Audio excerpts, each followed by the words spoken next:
This is Democracy Now! I'm Amy Goodman with Nermeen Sheikh.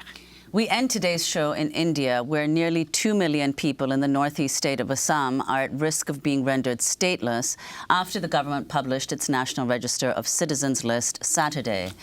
The highly contested register was first created in 1951 and lists people who are able to prove they came to the state by March 24, 1971, a day before neighboring Bangladesh, then East Pakistan, declared independence from Pakistan, then West Pakistan.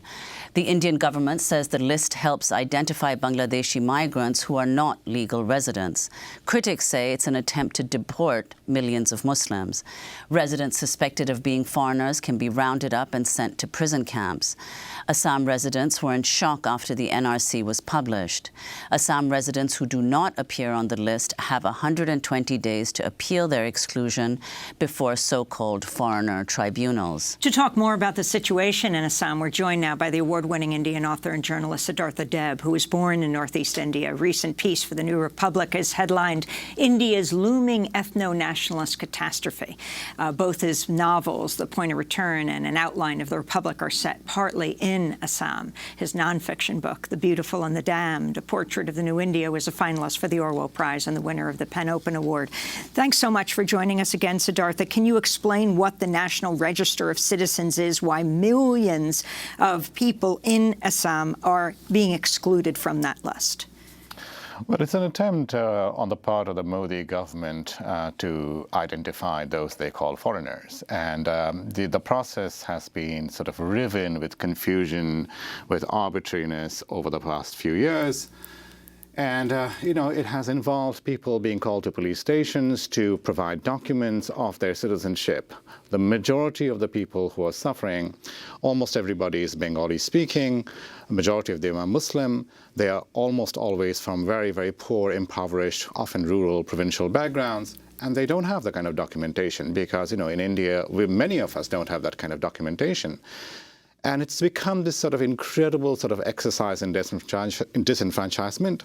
And yes, it follows up on the promise that Modi made, not even during these elections, but the first elections, that, when the BJP comes to power, they will send, quote unquote, those they see as foreigners packing. And it's clearly targeted at Muslims. It's clearly targeted at ratcheting up ethnic tension. It's a clear attempt to deflect from the disasters of the economy or the environment or education, all these questions. And I think the biggest thing to remember is that, there's a tendency to treat Assam as something separate, but it's not. Assam, the 30 days more of lockdown in Kashmir, the demonetization that happened during Modi's previous government, just the cancelling of banknotes. He's kind of instituted a kind of permanent state of emergency, where depending on who you are, and especially if you're a Muslim, everything that you take for granted can be taken away from you, including where you live and where you've lived all your life. Well, I'd like to turn to some of the villagers in Assam expressing their concerns about this register. They were speaking to India Today.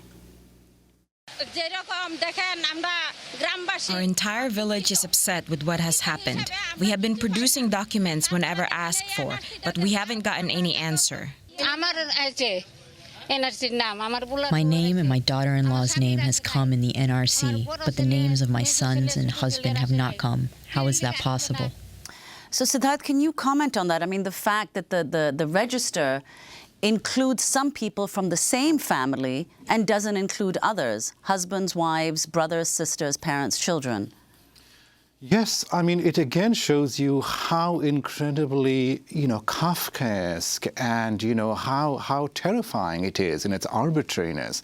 Yes, there are members of the same family, some of whom are considered citizens, some of whom are not. And you can see from the video just the kind of people this is targeting, people who actually struggle to make a livelihood. And actually, some of them are Hindus as well. But, people who are struggling to kind of, provide documentation, they are called in, to police stations to provide pieces of paper, people who often are not traditionally literate. And of course, there's a whole intermediary category of lawyers who have actually been exploiting many of these people, promising them that they will actually get them a kind of of a, a positive result from the tribunals. It's this sort of mass-scale sort of exercise in exploitation and disenfranchisement.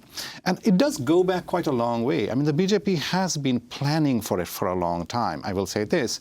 I mean, in the early 90s, when the BJP was not in power in the state, and I was reporting in Assam, I remember actually being in a provincial town on the border of Bangladesh and, Assam, and speaking to a BJP legislator and a Congress legislator, and they both talked about, and the BJP politician was very clear that Hindus who come across the border should be given citizenship. And I have to say, all credit to the congresswoman who was the politician who was arguing with him, and she said it didn't matter what religion because India was a secular republic, and she said actually anybody who comes across the border should be given citizenship, which I thought was a really, really wonderful. But the BJP has been planning for this kind of, for a long time.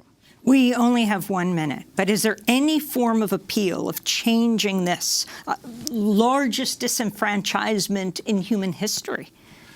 I feel extremely worried because, you can see how arbitrary it has been for all these years. It's been an ongoing process. People have appealed against it. And obviously, if you are fairly wealthy, educated, connected, there's a way out. But, we've seen the kind of villagers that are, one just sees endless suffering unless there's a kind of the opposition parties in India come together and decide that this is actually, it strikes at the very heart of any notion of democracy or any kind of idea of a nation state. And Siddhartha, very quickly, just last night there was a town hall held on climate change, on the climate crisis. Yes. You say that what's happening in Assam is directly linked Absolutely. to the climate crisis. Absolutely. One understands the anxiety of people who are, indigenous to Assam, that there are actually migrants crossing the border, and they are.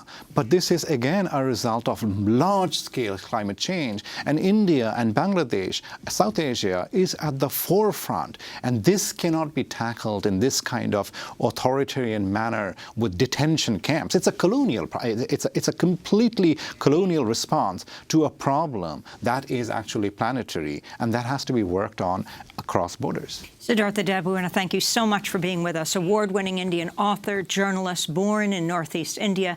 His recent piece will link to in the New Republic, India's looming ethno-nationalist catastrophe. And that does it for our broadcast. Democracy Now! Produced by Mike Burke, Dina Guzder, Carla Wills, Pamela Warnoff, Libby Rainey, Sam Alkoff, John Hamilton, Robbie Karen, Hani Masood, Tarina Nadura, Tamer Studio, Maria Tarasena. I'm Amy Goodman with Nermeen Share.